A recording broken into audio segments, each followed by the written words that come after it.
Okay, so I'm gonna be, you know, starting off from where I left off yesterday.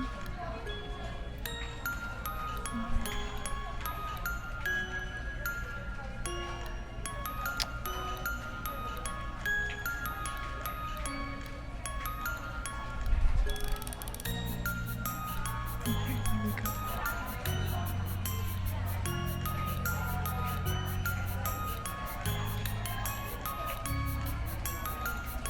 Oops. Damn it.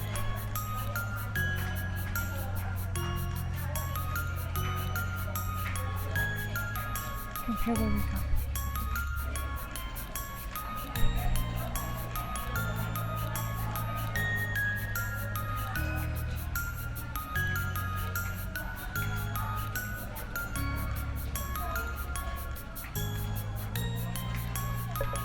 Okay, there. So I almost jump at some voice from behind. Ari is seated on the edge of the table, munching quietly on a peach. What the? Where did you come from? Classroom 2D. Well, I know that. She only tilts her head at me. Like a perfectly calibrated machine waiting for a simple command. Like a soulless doll ready to kill. No, I need to stop this. These are people I'm talking to, not machines, and they're not killers, and I'm not a killer, and we're just ordinary students at an ordinary school. Something is bothering you. I falter, my words cold in my mouth. My thoughts are building up in my head, pounding incessantly, begging for exit. Should I talk with her? Sure, let's talk to her. Yeah, I had an interesting day. What happened? Well, I saw someone die and maybe killed by my close friend. Then I was a jerk to the only person who stuck by me. Then I went to the sketchy part of town where I saw a mutilated body, except I can't remember how because my brain is only half functional. Not much. She evaluates me for a moment from behind her peach. Let's go to the rooftop. What? She only gestures for me to follow her as she plops into the classroom. Well, at the very least, I guess it's a better place to talk. Like most days, the rooftop is practically empty. Ari plops down in an obscure corner, nibbling at her peach. Sit. I obligingly settle down next to her. She pushes a peach into my hand. You're quiet. She states this placidly. The irrefutable fact of a textbook. I only stare at the peach. Is this for me? Yes. Can I can eat it? Yes. Hesitantly, I bite into the fruit. It's succulent and soft. I don't realize how hungry I am until that moment. I've had plenty of chances to eat, but little appetite. A sobering thought brings me back to the moment. I look into the sky, idly blurting whatever comes to my mind. It feels like life has been the same for years, and now everything's changing. I don't even know why.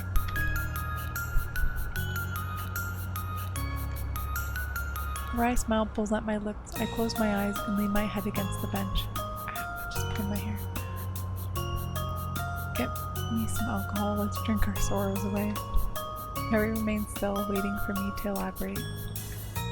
You know, when people are upset, they drink themselves to oblivion. That kind of thing.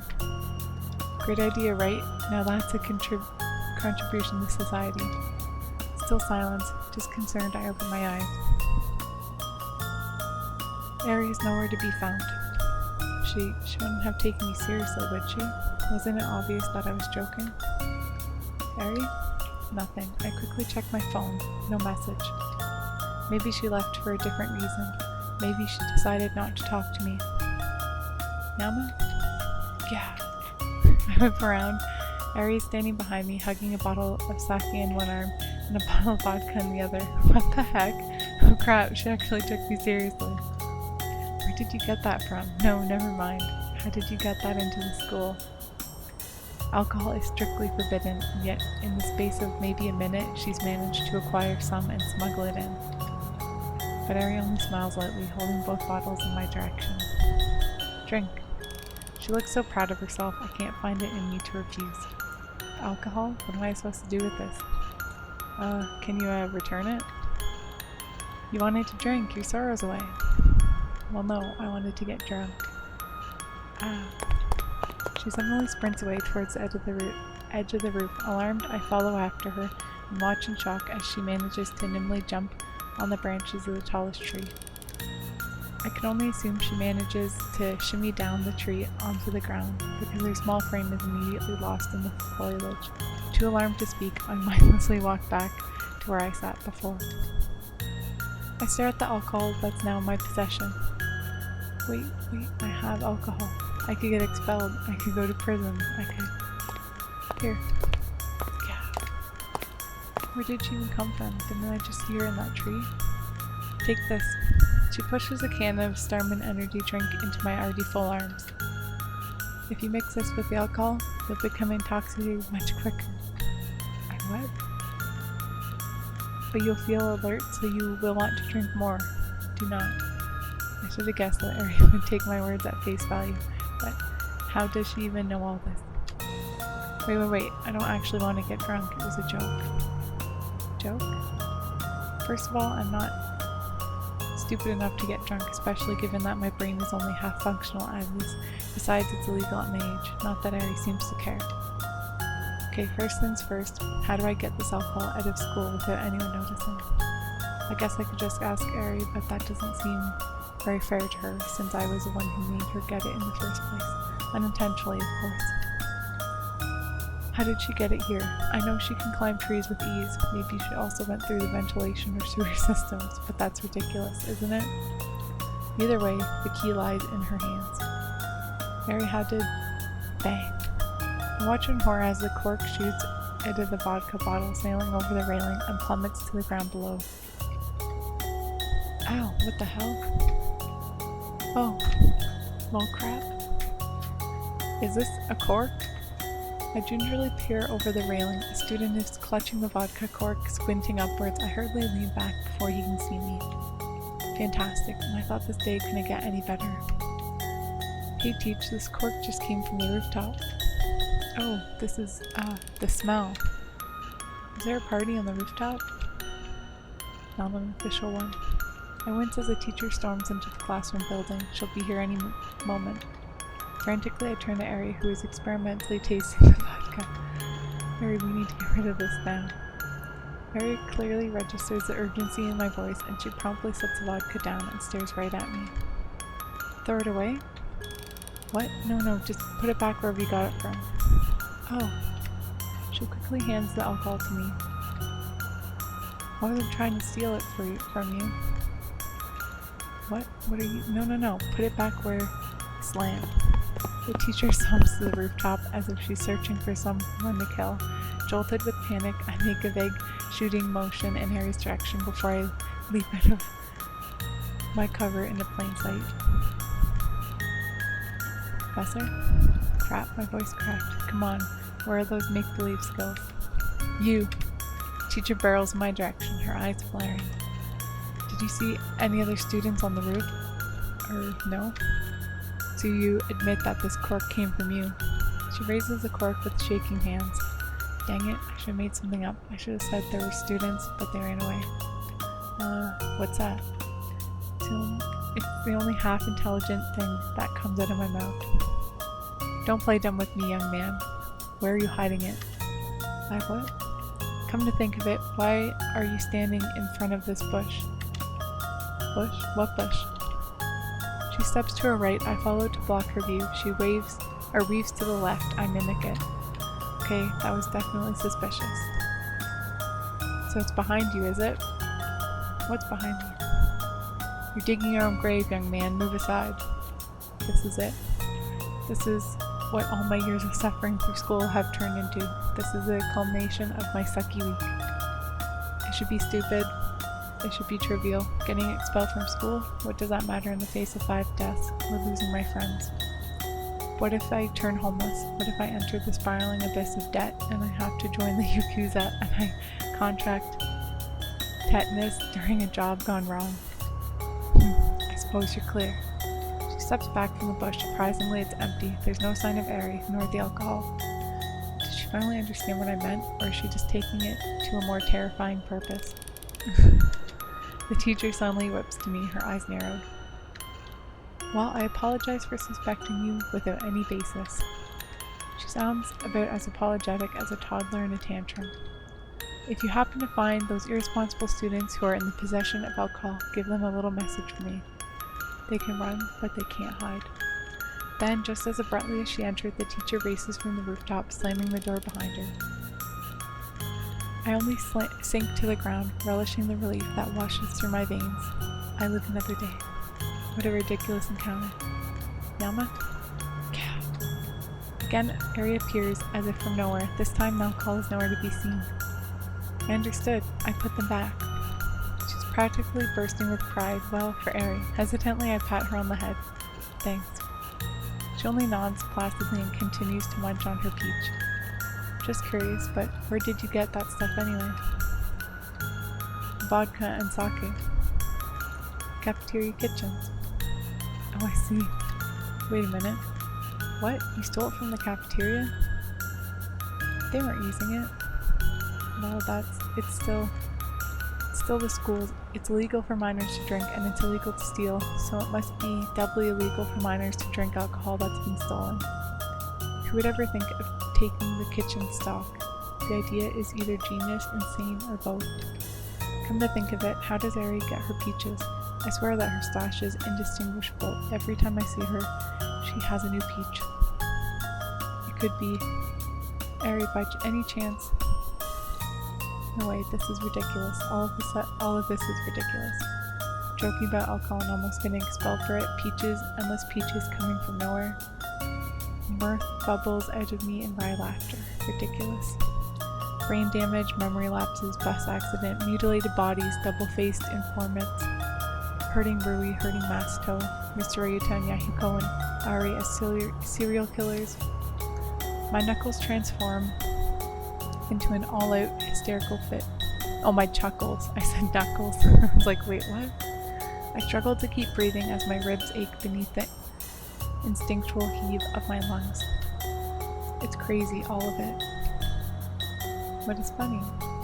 My throat aches as I struggle to master myself. Life is hilarious.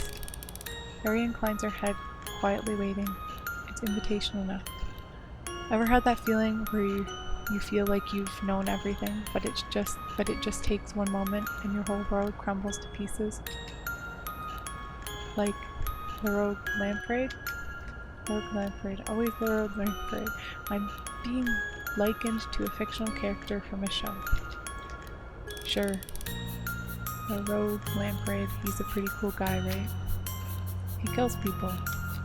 Oh, that's a bit of a damper. I lace my fingers behind my head, staring into a nearby flower, until my eyes begin to burn. I'm probably not any better. Rui and I got in an argument yesterday, and I was an idiot. I don't know what came over me, the kinds of things I was saying. I'd never thought them, not genuinely. We haven't fought like that, well, ever. Is that what death does? Makes you become a completely different person? She seemed fine, normal. I thought she'd be okay since she didn't see it. Mary considers this for a moment before she speaks. Every word is enunciated deliberately. Perhaps she had problems she did not want to worry you with. My parents were the same. Your parents? They died. Oh. I feel the urge to say that I'm sorry, but it sounds shallow in the gravity of the moment. I see. Harry only nibbles at her peach. How? I don't realize how insensitive that question is until it's already out of my mouth. Thankfully, before Harry can respond, the warning bell pings. I hurriedly get to my feet. Oh, guess we have to head back to class.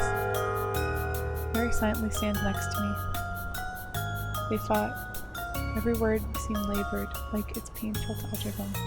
They fought. How does that explain how they passed away? There's a strong part of me that wants her to continue, but of me that curious. Oh, part of me that's curious about this enigma known as Eri Higura. but I can't bring myself to do it. There's enough craziness going on. Finding out about Ari's past might just make things worse. Hey, you don't have to tell me, it's fine. I moved to the rooftop door, keen on exiting before I cause any more trouble. It's better this way, my curiosity just leads to hurting people anyway. Ari silently follows me, staring at the peach cupped in her hands. We part at the stairway. I'm not sure what to say, but at the very least, she doesn't seem angry at me, just thoughtful. I expect to spend the remainder of time by myself, but instead I find Misaki waiting by my chair. Ah, Yama. Hi.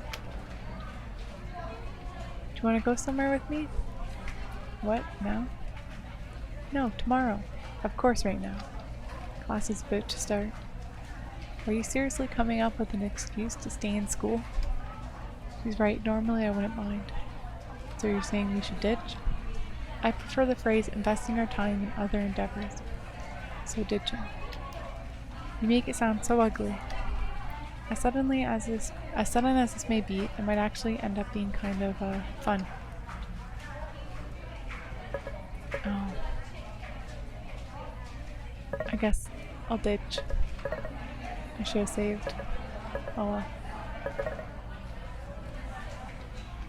Hi, Danger Breed. Why not? It's not like I'd be doing anything productive in school. Where were you thinking? She smiles brightly, gesturing to the door with both hands. You'll see. I obligingly exit the classroom right as the bell sounds. As we make our way down the street, newfound excitement takes the place of anxiety. It's definitely a welcome change. Pretty good. How are you? Surprisingly, she leads me to GFC. After we order and pick up our chicken, we slip into the nearest booth. I found this place the other day. Their wings are really good. I know, I come here a lot actually. Really? Well, not recently, because of the investigation, the lapses, the serial killings, Rui, Masato, Yahiko. Now that I think about it, when was the last time we all ate here together? Has it really been that long? Or is my memory just that unreliable? Somehow Misaki manages to catch the change in my face. She quickly leans forward, her attention fixed on me. Something's bothering you. I'm assuming it has to do with your fight with Rui. Wait. How do you know about that? Because she told me. Well, more like I forced it out of her. Her exasperation is quickly replaced with concern.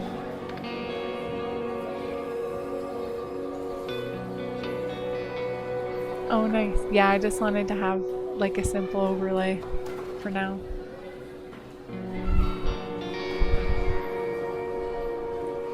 So you're still having your lapses? She told you about that, huh? And about Mizu and that you almost drowned. So what are you going to lecture me about that too? My response comes out harsher than I intended. Instead of getting angry, Misaki only raises an eyebrow in bewilderment. You jumped into the river to save someone. Why would I lecture you? Because I didn't save him, Miki. Because I couldn't even save myself. I just ended up being useless again. You're such a damn dumber. She suddenly shouts something incomprehensible, slamming her fist on the countertop. Everyone in the restaurant immediately stops to look at us. Do you know what I hate most about you, Yama? The fact that you always bring yourself down. Yes, you could have died, but you tried anyway, right? You could have ignored him, you could have let that boy drown, and no one would have thought less of you because of your condition. It's not always about succeeding, it's about having faith in yourself. Her fingers curl on the edge of the table, an odd heaviness to her tone. Even with your condition, you're a lot more capable than you think, Yama. So please, don't ever say that you're useless again. In response to her words, I can only remain in stunned silence. Is she actually commending me, even though I had almost died, even though I hadn't accomplished anything? But to be completely honest, I almost feel a little touched. Finally realizing that her outburst had attracted the attention of nearby customers, Misaki's face blushes a bright red and she sinks back into her seat. I'm sorry. I shouldn't have yelled at you like that. The pain in her voice is almost palpable, as if she had just slapped me across the face. Oh well, it's fine. We should probably finish eating. Yeah. We redirect our attention back to our food. For the next few minutes, we eat in awkward silence. I'm about to say something to break the tension until I notice Misaki reaching for GFC's signature hot sauce. Miki? But before I can warn her, she's already downing her wings like there's no tomorrow. Isn't that spicy? Ketchup? That isn't ketchup, it's hot sauce. Oh, so it is. She merely shrugs her shoulders and continues eating, seemingly unaffected. You know, not even Masato could handle that. Masato must be a wimp then. She says this teasingly, elicting a chuckle from me. I'm pretty sure she's probably the only person who can beat Masato in an eating contest. I kinda want to see that actually. By the way, have you seen that pad I sent you? You sent me a pad? Have you been using Patter recently? To be honest, no. She sighs, motioning me to hand over my phone. I obligingly do so. Apparently, our kimono commercial has generated a lot of buzz. I was reading some of the comments and you seem to have quite a few fangirls. I what? Fangirls. Female fans? Admirers? Why would I have admirers? Don't be so modest, Yama. I mean, you are attractive. I remember you saying something similar to Yahiko the other day. Oh, don't worry. I think you're much cuter than he is. Why would she think I was worried? How can she say that so blatantly? How did we even get on this topic anyway? Here, I'll read some of these comments to you. I'd rather not. He's so cute. I wonder if he has a girlfriend. I've never seen this actor before, but I like a lot. The acting was so good. Are they really a couple? This guy makes me question my sexual preference. I'm a dude, by the way. Have you ever... I think that should be enough. Feeling my face flush, I quickly lean over the table and snatch my phone out of her hand. She only grins at me in amusement. Don't tell me you're embarrassed. Of course not. Then why is your face red? I just don't have your tolerance for spicy food. She giggles at this, absorbing herself in her own phone. You should seriously consider becoming an actor, Yama. It's not like I did that well. You did well enough considering the circumstance. I can't help but feel a tinge of pleasure at her praise. If not an actor, then what? I'll probably just manage my parents' restaurant. She pauses, raising a questioning eyebrow at me. Here it comes, the managing your parents' restaurant isn't a real job remark. I didn't know you could cook. That's what she was surprised about. I'm decent, I guess. Can I be your first customer? Sure. You let me eat for free too, right? What? No way. Why not? Because you'll put me out of business. Put you out of business? She points to her empty plate. She seems to make the connection. Are you implying that I eat too much? I'm just saying you'd have to pay full price, otherwise I wouldn't profit. You definitely wouldn't feel the profit if your arms were broken. Well, that escalated quickly. I'd like to have all my bones intact, thank you. Well, you shouldn't call a girl. A sudden shrill emanates from her cell phone, cutting her off mid-sentence. Hello? Oh yes, I'm so sorry, sir. I'll be there right away. She quickly cuts the call, clearing her food from the counter. What's the rush? I'm late for my meeting. You have a meeting? Yes, with my manager, after school. Quick, finish your food so I can leave. She suddenly grabs a wing and tries to shove it in my mouth. What are you doing? Why don't you just go? I hear it's bad luck to leave a restaurant by yourself if you're with someone. Where did you hear that from? The internet, of course. I shouldn't be surprised at this point. Come on. I'll just bring my food with me. After fetching a food container for my wings, Misaki drags me out of GFC. We stride into the warm, spring-tinted air. Misaki turns to me, pasting on a smile. Thanks for ditching school with me, Yama. No problem. Maybe we can do this again sometime. You plan on becoming a delinquent now? I mean, eating at GFC. I miss class enough as it is. In that case, sure, I'd like that. Until then, later. With that, Misaki waves, animatedly hurrying off to work. It was nice, honestly. Spending time with her made me actually relax. I'm ready to head back to my apartment, but a sudden ping brings my attention to my phone.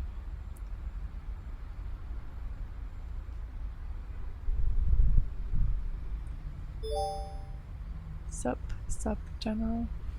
Heard from a bird in a turd that you were feeling a bit under weather. Want to swing by Drama Club? It's a party. Figuratively speaking, of course. Drama Club now?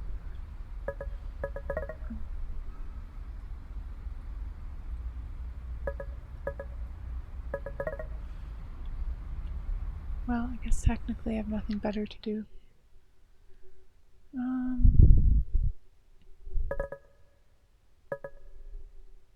Let's just go home. With the mood I'm in, it might be best for me just to head home and clear my head. Sorry, not today. Have a good meet, though.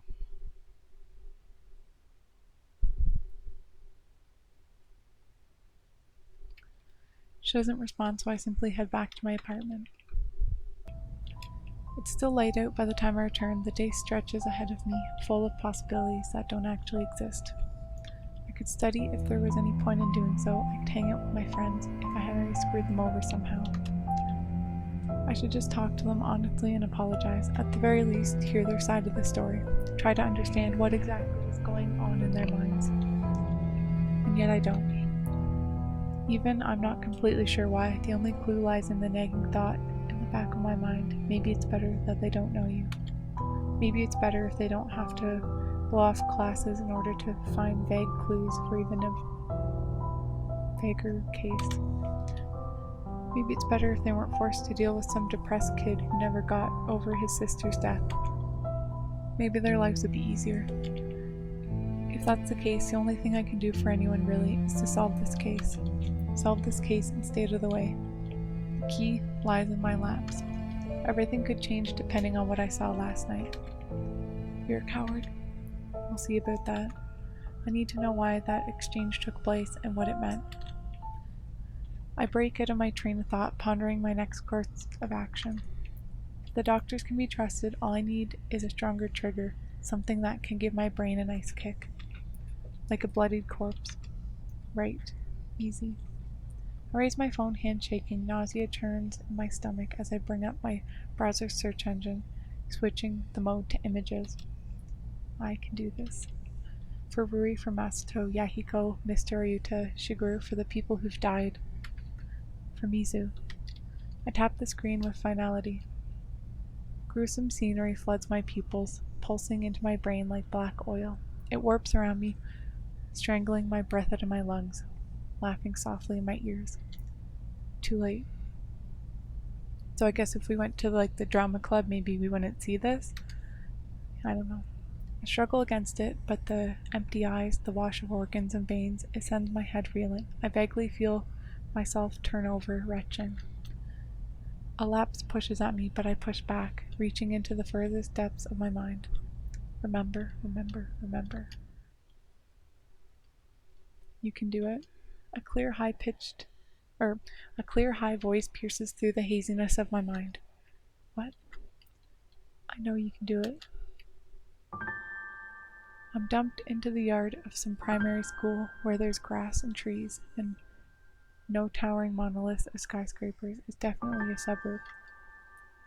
I'm sitting on a swing, and a tiny girl with legs that don't even reach the ground is on the swing next to me. She's a brave one. With every extension of her legs, she pushes higher and higher until she's almost horizontal with the bars. Then I realize that I'm also tiny, and my own legs don't reach the ground. This day, I remember it well. I remember it to the point of painstaking detail. I remember how the sun felt on my face, how the flowers sang in the wind, how the delighted shrieks of children were a soundtrack that played endlessly in the background. I remembered despising it all because no one should have been happy. Not when I had to move, not when adults kept saying things I didn't understand, not when music was gone. So when they come, just tell them okay. The girl's cheery voice broke me out of my thoughts. I was barely swaying back and forth on the swing, a comical juxtaposition to her vivid enthusiasm. Okay. It was not okay, I was not okay, and I would not just tell him. But as a child, I had very quickly learned that saying okay was the easiest thing to do. Saying okay made people happy. Saying okay made people leave you alone. But this girl was an exception. As she swung down, she suddenly ground her heels into the bark mulch beneath her feet. Wood chips sprayed at me. I promptly leapt to my feet, yelping in indignation. Hey! The girl jumped from her swing, landing in front of me. When she stood up, her hair seemed to glow like fire in the sunlight. Promise? Crazy girl, nice. I flicked bits of bark off my elementary school uniform, nodding dully. Okay. Pinky promise? She stuck out a hand. I shoved mine in my pockets. Okay. You aren't pinky promising. Cross my heart. Hope to die? I didn't speak because I suddenly felt funny. The girl's eyes widened. Oh, maybe you shouldn't hope to die. Your sister is already dead. She said this solemnly, and as a 7-year-old, I had absolutely no concept of political correctness, so I only shrugged. Yeah. It's okay. There's lots of trampolines in heaven. Trampolines and flowers. Okay. And the girl,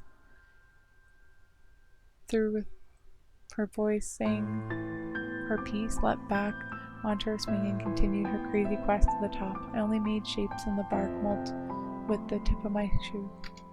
Suddenly the girl hunched her knees to her chest and pointed frantically in the distance.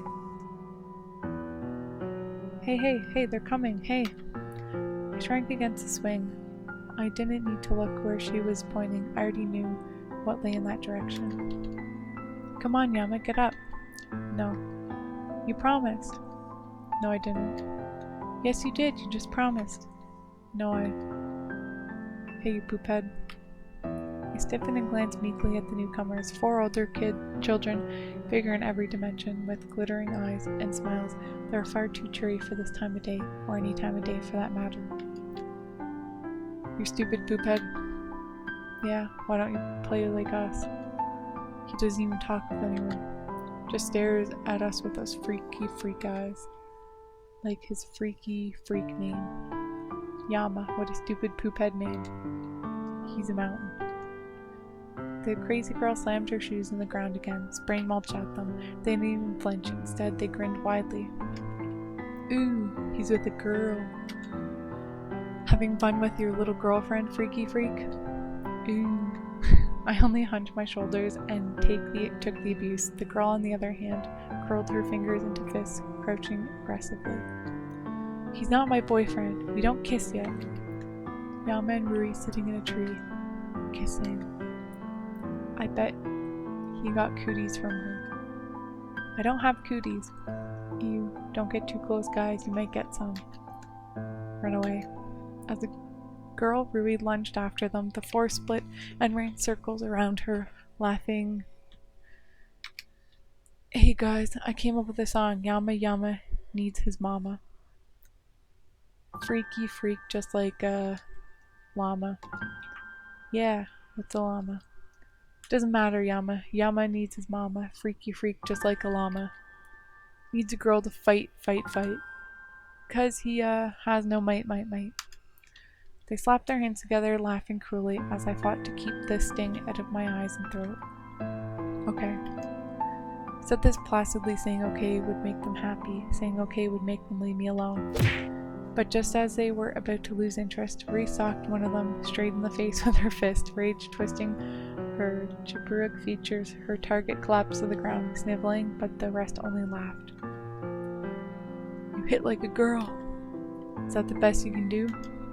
Freaky freak and his freaky girlfriend. I'm not his girlfriend. What on earth is going on here? Teacher jogged over to the scene, followed by a crowd of twittering students. Rui's eyes lit up, thinking that help was coming. I only continued to stare at my shoes. I knew what would happen. Teacher, these 4 bullies are... Teacher, Yama hit me. Look at him, teacher. I think he's going to die. Yama's not being nice. You said we should be nice, right? At the flip of the switch, the bullies had transformed into a pile of sniveling, clueless victims to the odious Freaky Freak. The teacher examined the scene before her, pursing her lips. The crowd awaited her judgment. Even at 7 years old, I already knew what it would be. Yam, I understand all the bad feelings you must be dealing with, but you can't hit people, okay? Infuriated, Rui jumped in front of me, yelling at the top of her lungs. They're lying, teacher. I hit him. The teacher smiled tenderly at her. Rui, I know that you are very nice and you want to protect Yama, but he needs to take responsibility for his own mistakes. Yama, come with me. We need to see the principal. Okay. I silently got to my feet and passed through the crowd to her side, still staring at my shoe. I could hear the bullies snickering in the background. Rui grabbed at my sleeve, whispering softly but intensely. You know what? I'm gonna ask Mommy and Daddy. I'm gonna ask them how to get back at those poop heads. They'll be sorry, just you wait. She released me. The teacher led me away, a proper criminal, to the execution block. I tried to forget the encounter, to strangle the hope that was rapidly rising in me. Sooner or later, she would get tired of me. Sooner or later, she would decide to leave. Sooner or later, she would just be another face in the crowd, calling me Freaky Freak. She never did. She moved cities and started attending the academy. I followed her out, all the while expecting that one day she'd realize that she didn't have to be with a freak and she could have any friend she wanted. And on that day, I would have moved to Insamu for nothing. But that day never came. 'Cause she's a good friend. I wake blearily, my eyes still swimming, and my mind foggy. It's already dark outside, dark and late. How long was I out? I checked my surroundings. Somehow my jacket's on the floor. Other than that, the rest of the apartment seemed to be in order. There's no sign of vomit or blood. It's like I just knocked out for a while. Well, that wasn't the memory we wanted. I sank back into the couch, rubbing my aching temples. Okay, so maybe it was a stupid idea to look at pictures of corpses, but if I had lapsed again without remembering anything? What if I had lapsed again without remembering anything? Yeah, I definitely should have thought through things a bit more. I try to return to my previous train of thought, but it's slipped far from me. My head is pounding mercilessly at my skull, and my vision is so wavering. It might be best just to go to bed. If I get some rest, I can tackle this tomorrow, all of it. I'm tossed awake by the rattle of a jackhammer just outside my window. It's still dark out and my eyes are bleary. I rub at them and squint into the street. A handful of men, garbed in bright orange, are huddled around some crack in the middle of the road, surrounded by 3 large trucks. Definitely construction work of some kind. I fall back onto my bed and jam my pillow over my ears, but it's futile. The noise pounds straight through my wall. No matter what way I turn, it continues to throttle me from all sides. Aggravated, I leapt out of bed and head to my living room, kneading at the tension between my temples. Of all times to choose construction, did it really have to be at such an ungodly hour? I retreat to the living room and lie on the sofa, but sleep avoids me. Looks like it's gone for good. Well, clearly this isn't going to work. I decide to just get up and start the day.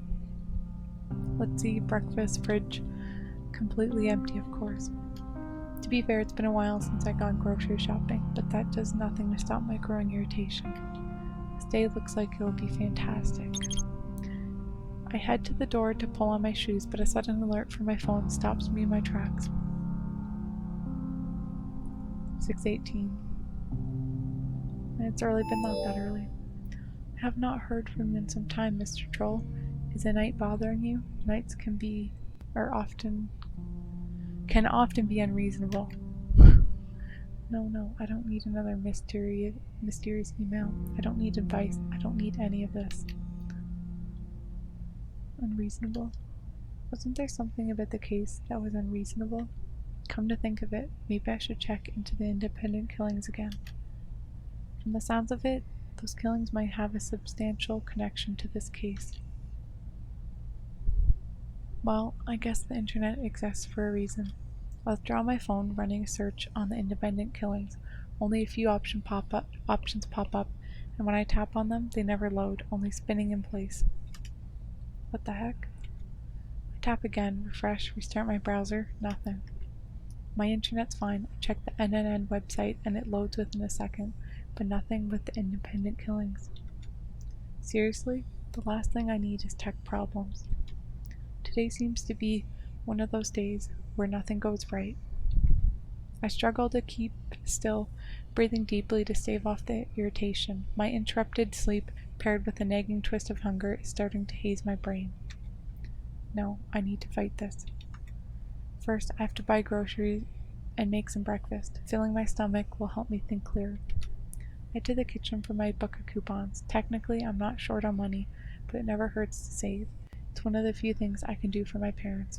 But when I look through the drawer, I find a phone tucked away in the back crevice. A phone? What's a phone doing here?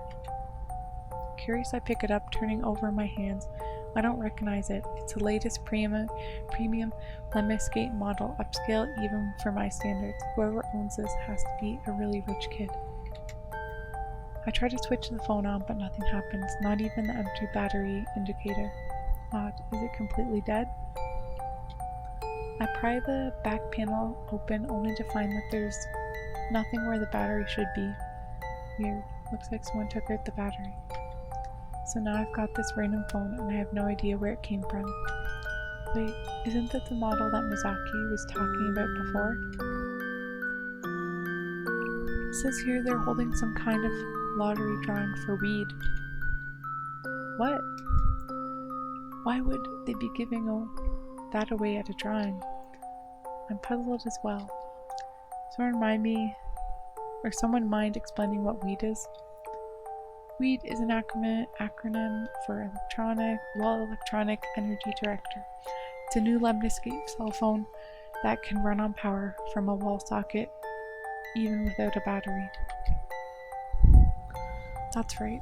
If this is the new model that Misaki was writing about, I can just use my universal Lemniscate charger to turn it on. I plug the phone into the wall, holding my breath as I tap the switch. The wallpaper glimmers to life, a cheery group photo of 7 or so people taken in the school courtyard. What the? These faces are the faces of Shodi, Akane, Haru, and Yahiko. Huddled around them are 3 other students whom I don't recognize, but I think I've seen them around the cafeteria as the Happy Club. Could this be Yahiko's phone? No, he hasn't come over since last week. And even if he did, there's no reason he'd leave his phone here, much less without a battery. Then I notice that the phone has no lock system, no number code, no fingerprint recognition, no voice command. Something feels dirty about looking through someone else's personal information, but given the circumstances, it can't really be helped. I hold my breath and slide the lock aside. A barrage of messages pop on the screen, all from Yahiko. Bewildered, I filter through them. Dude, where are you? Dude, tell me right now. Hurry, pick up your damn phone. I'm coming, so help me. I'm coming for you, damn it. Oh. The phone slips out of my hands and clatters on the counter. I stare at it wordlessly aghast. This is Haru's phone? What is Haru's phone doing in my apartment? Frantically, I check the timestamp of the messages. 2 nights ago, just an hour after the train accident. The train accident where Yahiko had allegedly been arrested and taken to the police. Was that why his words were so harsh? But then, why did I see him in District 6 that night? Haru, Yahiko, Shoji, the lapse. What happened during the lapse? Arc. I stumble to the couch, my vision spinning before my eyes. What's going on? Images shift in front of my eyes and overwhelm my vision. I'm in my apartment, but I'm out of my apartment. I'm in the present, but I'm in the past. Everything smells like iron. Iron, trash, smoke. I walk forward and the carpet against my feet turns to slime. District 6. I'm in District 6. I'm in my laps. I stagger forward, blindly reaching for a hold on the wall, a garbage bin, anything. My shoes catch against something on the ground. I barely hold my balance.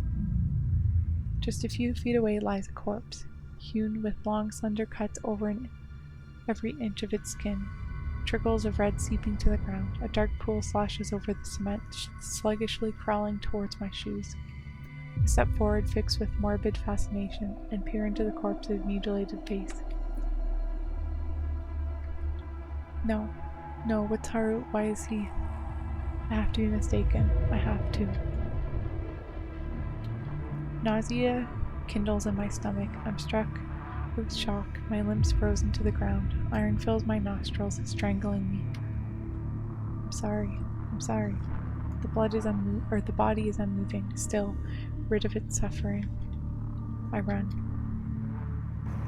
I sprint as fast as my legs will take me, weaving through building streets until my lungs are pleading for air. My surroundings whistle past me, twisting into macabre images of mocking beasts. Too late, always too late. Yama. I grind to a halt, struggling to keep a grip on my panic. Yahiko stands before me, his phone open and a light in his hand. He's pale in the moonlight, almost to the point of being a ghost. Yahiko? What are you doing here? We stare wordlessly at each other. Yahiko suddenly shakes his head, as if waving his thoughts away. Have you seen Haru? That depends on your definition of seeing. Now's probably the worst time to have a smart mouth, but I can't help myself. I have to find some cruel humor in the moment or I'll break. I saw what was left of him. You what? Yahiko's eyes search my face, but I'm unable to speak. He quickly grabs my shoulders. Then what are you doing? You shouldn't even be here. I scoff at this. No, really? Yahiko rifles his fingers through his hair agitatedly. Don't you dare tell anyone. His eyes are pleading, but the urgency in his words startles me. Why not? Look, no one can know about this. His evasiveness makes me wonder. It's almost as if he already knows that Haru died. Scared someone will find out? He falters, staring at me in disbelief. I'm trying to help you, dude. You have to get out of here, now. His voice is flat. I don't even know who I'm talking to. This is not the same Yahiko that I've known for 2 years. Why would I? Go, leave. The intensity of his voice shocks me into obedience. I race away, fleeing to the safety of my apartment. I don't look back. I throw the door open and race to the bathroom, sagging against the toilet as nausea rolls in my stomach. Haru's injuries flash before my eyes, inducing a fit of retching. It feels like hours before my body seems to calm down. What did I just see? My hallucinations merges with reality. I'm hunched over the sink, staring emptily down the drain. Haru mutilated to death. Yahiko in District 6 without any rhyme or reason. Everything pointing to me, or rather the unaccountable alien in my body during the lapses. Gone. It's all gone. I'm too late. I can't. I shouldn't. I didn't. Mizu, Haru, Shoji, I stood by. I killed them. I killed them all. Blood. When there's enough of it, the metallic scent kind of turns sweet, almost like a rich, vibrant pool of paint. Paint that gets everywhere, that seeps into the walls, the cement. Ha ha ha. Paint. Art. I've never been much of an artist. Maybe if I was Rui, would have stayed, but Rui left. No, I chased her. I killed her, just like I have with everyone else. I'm done with all this. Too late. Wow. And there goes the bell, finally. Gosh, I thought that class would never end. Don't forget big testimony. My class groans in unison, but I don't join them. I've accepted my fate. I'm just stuck at math forever, so I might as well not study. Great, now I sound like Yama. Yama, big dummy, whining dummy, angsty dummy. Dummy that I haven't seen since the train accident. Oh, so we're probably Ruri right now. Yeah, I'm worried. Is that pathetic? I feel like that's pathetic. After the words he said, I should be mad at him. How could he say things like that? How could he use that kind of weak spot against me? I still trust him, I guess. I can't seem to stop trusting him. Besides, if I'm honest, I said some terrible stuff too. I just want to talk about it. We haven't had an argument this bad since Miki left. I know everything will be fine if we can just talk it out. But why do I need to be the one to take the first step? Okay, I know I was insensitive, but doesn't Yama know that I just want what's best for him? He's never really been able to take care of himself. He's basically a big overgrown baby. A really attractive big overgrown baby. My cheeks still flush remembering how he suddenly wrapped his arms around me and shielded my eyes from seeing Shoji. Oh, okay, Rui, cut it out. It's just pathetic. Someone who I knew died right in front of me, and instead I'm just thinking about my crush. Is this what they mean by coping mechanism? Ugh. Anyway, Yama, baby Yama. Or is that why Yama got so upset? Because I keep thinking that he needs to be taken care of? I don't know. It's been so long since we've been so distant. I don't even know what to do. Is this what twins feel like when they're separated, lost, even if they technically have other friends, like certain meddlesome roommates whose names I won't mention, but may or may not be called Akira? But anyway, being apart is like walking without shoes or doing homework with a pen instead of a pencil. It's not seriously bad, but it's just weird, not comfortable. Maybe I should just talk to him. And from the way things are going at this school, it's better to not live with regrets. But at the same time, can I really do it? Let's see. Right there. Hey Rui. Classmate pops in front of me with a cheery wave. I totally forgot her name, but I instinctively returned the smile. Hey, what's up? We're heading to GFC, you game? My smile falters. GFC, but I wouldn't give for a trip to GFC with everyone there. Sorry, I think I'll pass. Aw, don't be a party pooper, come on. I really can't, but thanks for the invite. You're not gonna talk to Eri Paper, are you? What? Where did that come from? I don't know, you used to hang out with her. I glance in Eri's direction, out of the corner of my eye. Even though school's technically ended, she's calmly sitting on her seat, munching a peach. I used to just go up and talk to her because of her quietness, how she was bullied, how she was labeled. It really reminded me of Yama. I still should reach out to her. I still should defend her, but it just hurts. Is that why you're sticking with me? Sticking around someone you know you're better than at everything? Probably made you feel really good about yourself. It's not true. It can't be. I wouldn't have done something like that, right? Didn't some philosopher once come up with a theory that every act someone did was only done to help themselves? That there's no such thing as real good deed? Helping elderly people is just to make yourself feel better. Giving to the homeless is just to get attention. Loving family is just to repay them for raising you. That, in the end, everything is selfish and selfless love doesn't exist. No, that can't be possible. He must have just been a real moper. Rui? Huh? Oh, sorry. I just remembered that I left my laundry in the washing machine.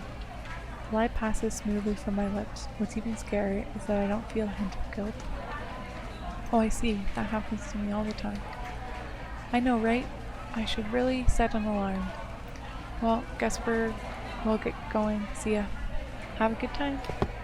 The moment she exits the room, though, I instantly drop my smile. Great, now I'm a fake, just like the rest of them. You're looking a bit under the weather. What's up? Oh, Kira suddenly leaps from beneath my desk. I smile in relief. I think it's real this time. Hey Kira, should I ask why you are hiding under my desk? Well, I tell you, but then I'd have to kill you. So, drama club? I don't think so. Not today. She stares at me, not in a judging way, but definitely searching for answers. Remember what you promised? Yeah, but he's not even at school. That's exactly why you should come. We're doing confidence exercises. That way after club, you can go right to his apartment. What? Today? Well, no time like the present. I can't do that, not in our current situation. The situation won't change unless you make it, Rui. It's a universal fact, the law of Yarita? Precisely, an object in motion stays in motion with the same speed and in the same direction unless acted upon by an unbalanced force. Currently, the object that is your and Yama's relationship is headed straight into a black hole where it will be crushed to tiny bits, or create a time-space paradox that unravels the very fabric of the universe. I point dramatically to the sky. She grins in satisfaction. Exactly, so you should try, as soon as possible. I lower my hand. I'll try. I say this mainly to appease her. Honestly, I don't want anything to do with Yama, not anymore. Even thinking about him hurts to the point where I feel like I can barely breathe. Rui, it'll all be okay. You look back on this one day and think, huh, well I was a silly goose in a soap opera. My throat feels sore. I want to believe her, honest.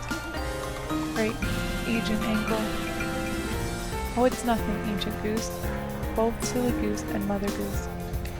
I squeeze my shoulder, or she squeezes my shoulders comfortingly. I'm going to club, okay? Come when you can. Everyone misses you. Okay, have a great time. As always. She squeezes my shoulder again and disappears into the hallway. I should feel terrible for lying, but I can't bring myself to feel anything at all.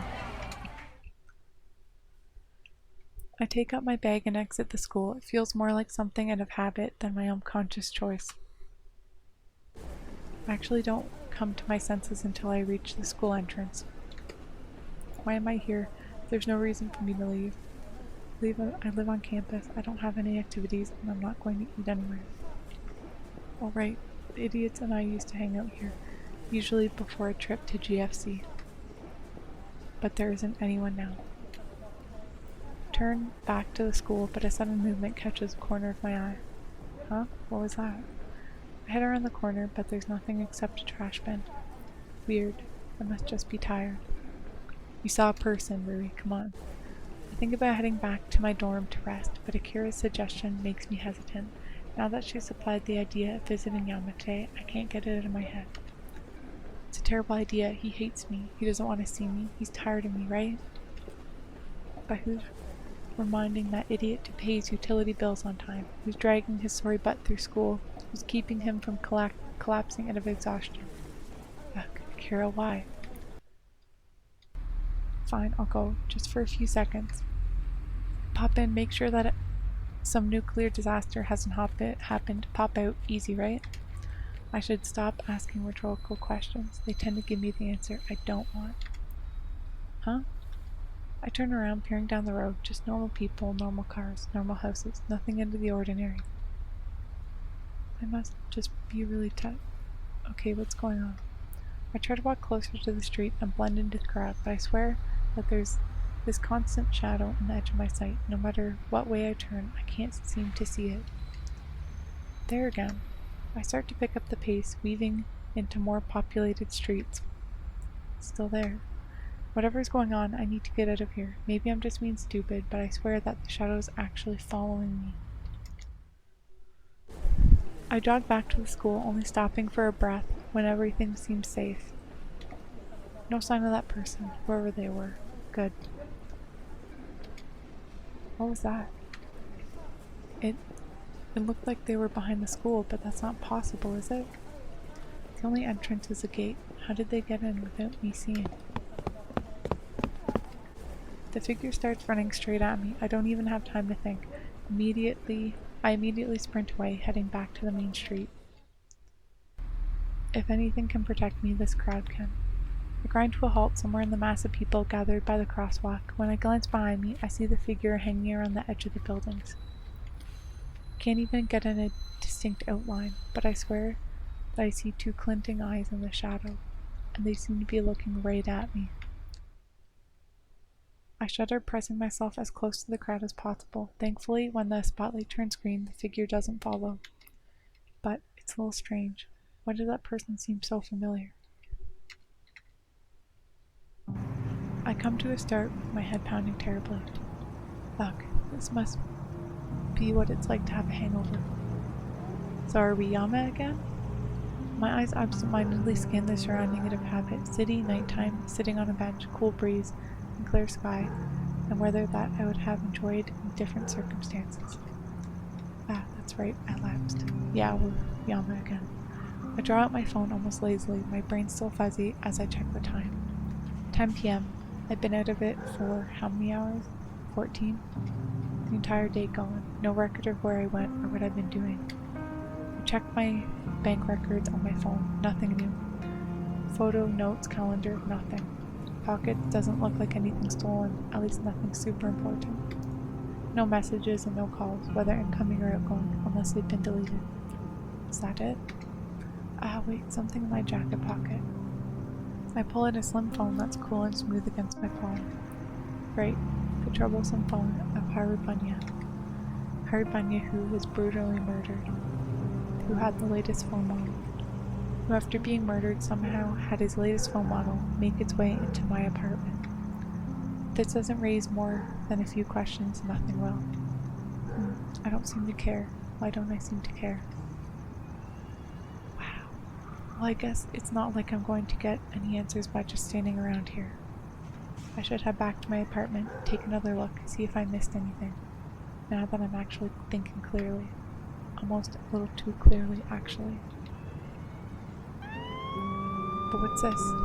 As I draw near to my apartment complex, I notice a line of police cars surrounding the entrance gate, lights flaring and sirens blaring. In the center of their light stands none other than Shigeru Enomoto, deep in conference with the police officer organized for my little trip into the forest. As per usual, Shigeru is practically screaming her lungs out with every word. Are you not conciliant of the impetus by which I have come? Officer Kobayashi, the Bureau has contended that this student must be incarcerated under suspicion of recent homicides. So I am aware. I harbored my own suspicions. And you contend that such an intellectually impaired ersatz for a humanoid sloth could possess the sophisticated genius necessary to orchestrate the mass murder of his associates? Wait, is she talking about me? Are they talking about me? If the police are here, if the police are talking about me, they're waiting to arrest me? That's poor police work. You know him more than I do. What is your opinion on the matter? Because, you know, if he goes home and sees them there, he's gonna hide. He was my errand boy. You claim to be good at reading people, and are you saying that you misread the suspect? Muscle Chika's jaw twitches. She stuffs her hands in her pockets and mutters something that I barely catch.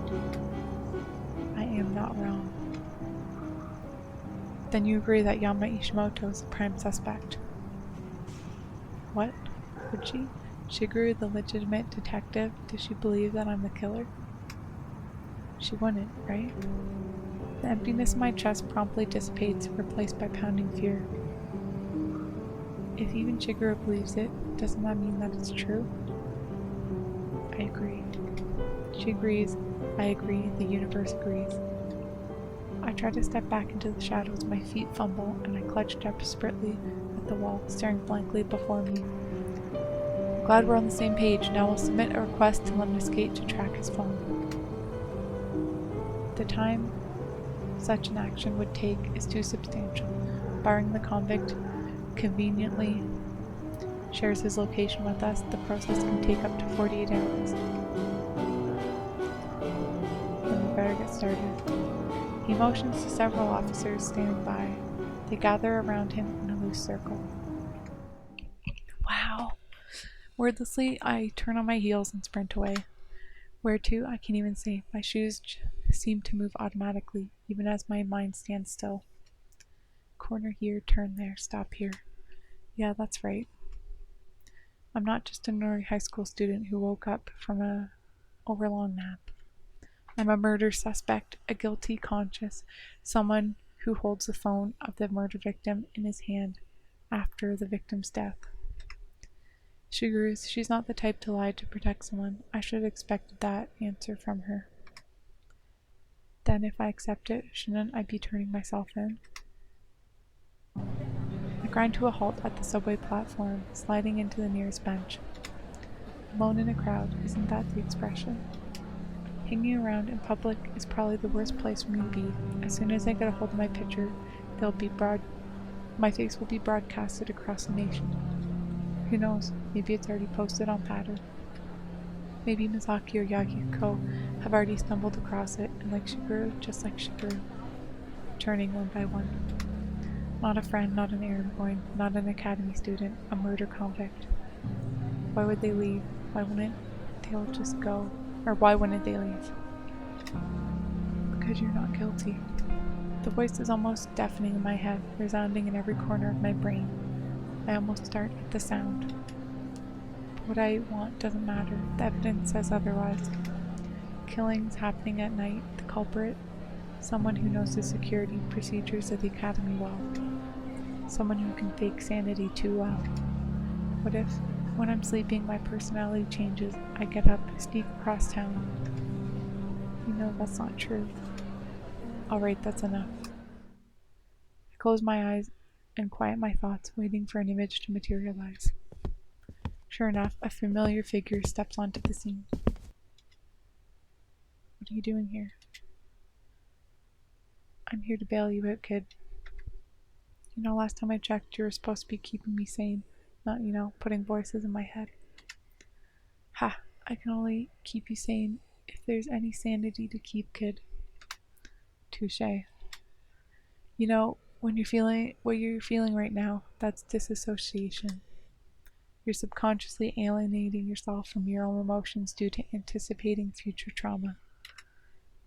I know what disassociation is. I like it. You what? It's a painkiller. What isn't there to like? Snap out of it, kid. You can only get to the bottom of this if you dedicate yourself to it 100%. You can't be afraid to feel. I hope you know how cheesy you sound right now. Will it make you feel?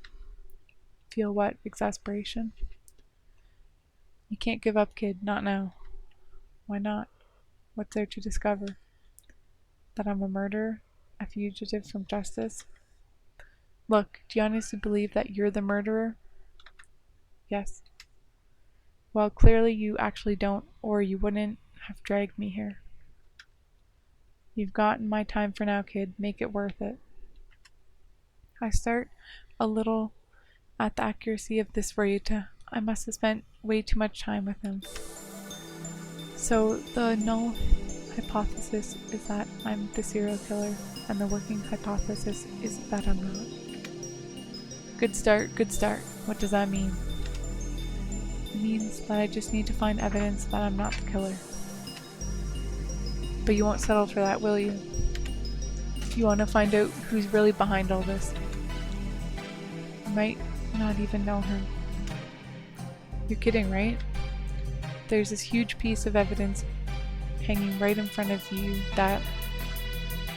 Meh, you know what? It's more fun if I just watch you figure it out on your own. I find myself becoming intrigued. How much do I know that I think I don't? Enough to solve what the police, with all their resources and brain power and authority, still can. The police are limited by a little something called bureaucracy, you know? Besides, remember your advantage. My advantage over the police? You have a core piece of evidence that they know nothing about. What might that be? Victim psychological profiles, school gossip, dashing good looks. I think it's probably the phone. Because, they don't have that. I have Haru's phone right here with me because it was in my apartment. Bingo, the police don't have his phone in their physical possession, not like you, they don't have the same hint. Now, to be fair, they were buzzing around your apartment like vultures around a cadaver, so something definitely attracted their suspicion. But it's not like anyone else was at Haru's murder beside you and the killer. At least, no one who witnessed it firsthand. Not only that, but the police didn't come into my apartment until just today. I found this phone just tucked away in my apartment. I had to have gotten there somehow. So whoever put the phone in my apartment knows the code, since there were no signs of a break-in. And? Well, you're basically saying that the killer is someone close to me because they can access my apartment. Yes, and? You don't think that it could be, oh, I don't know, me? Oh, really? Then how did you lure the victims out even though you weren't close to them? Or why didn't you remember taking the phone from Haru, or removing its battery, or putting it in your drawer? Balance of probability remains that you would have remembered at least one of those events. Even so. We are not seriously entertaining this Dr. Jekyll and Mr. Hyde play, kid. You know your own medical reports. The lapses are a problem with your memory, not your behavior. It could have changed since then. Do you even know how sad it is that you're losing the argument with yourself? Just move on, kid. You've only got so much time. Even I have to admit that it's an unlikely scenario. Right. So then what? So assuming that you're not the reason why Haru's phone is in your apartment, then how did it get there? Someone else had to put it there. Good. Who and why? The killer. To frame you, that would have been the only other person with access to Haru's phone before the police arrived, and the police wouldn't have planted the phone in my apartment. Hey, now we're getting somewhere. Even if you found the phone, the killer wanted to make certain that you wouldn't know what it was for. Why did that fail? What?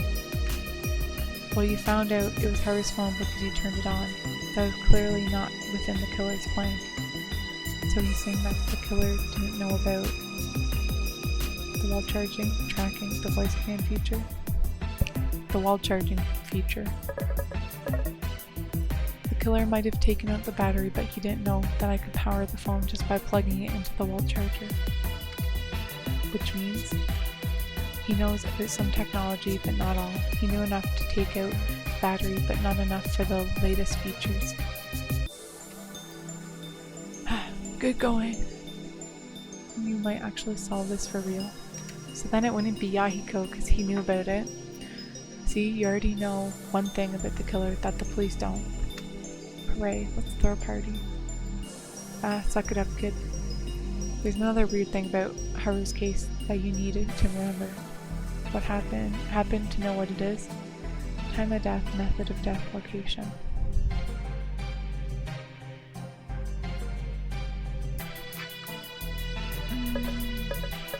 Location? Because it was in District 6.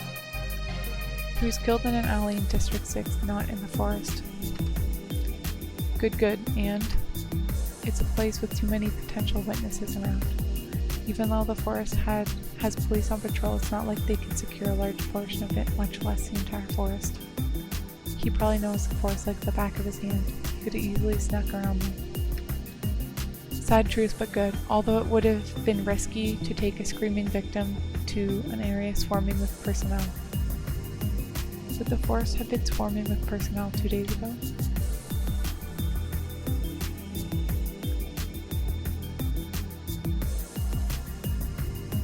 I don't think so.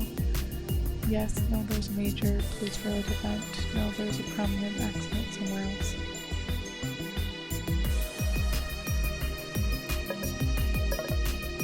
Police can't be everywhere at once. Oh? That was also the day of Shoji Hasawaga's death, right on the subway tracks. Then I can't imagine that the group at the forest would be anything more than a skeleton crew. Well, technically, those would be two entirely different divisions.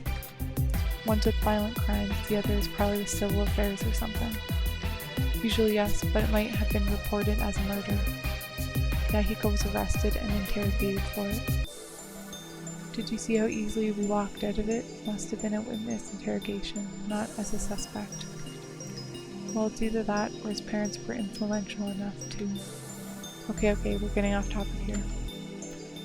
Let's just settle it like this. It's likely that it was handled by the Violent Crimes Division because it was involved in the death of another academy student in the wake of multiple student disappearances.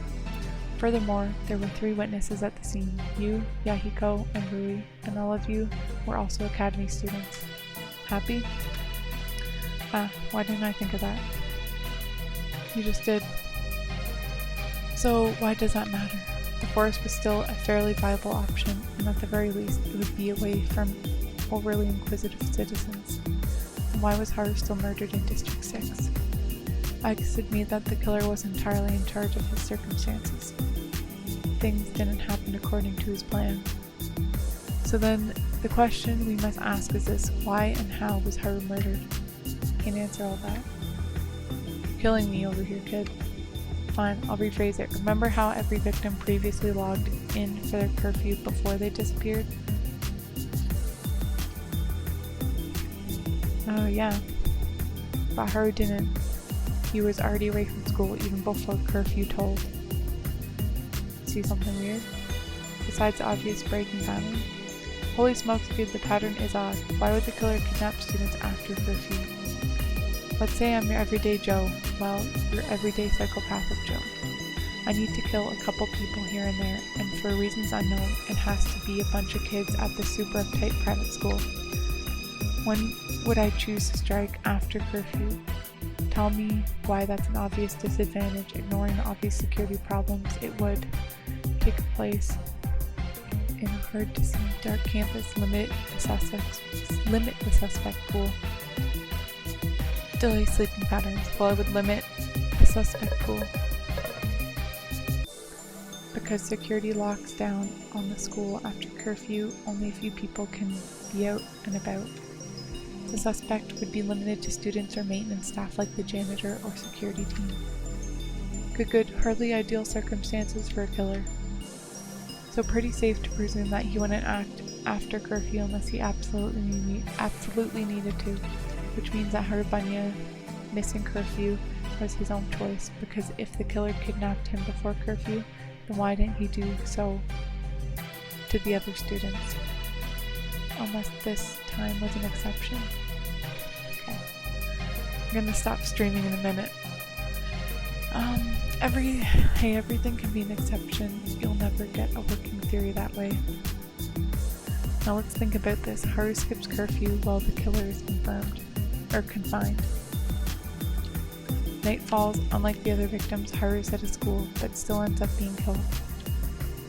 He probably thought that he would be safer if he wasn't confined to curfew. Oh no, you don't think that. You think he went to look for the killer. There's no proof of that. I wouldn't say that. It was easy enough to stay safe in public.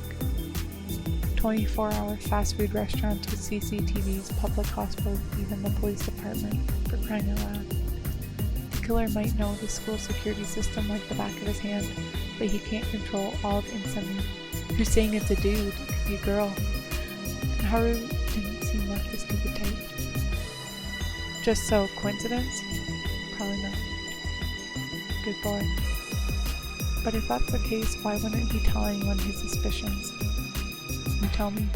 This is weird. Yama's like having a conversation with himself in his head.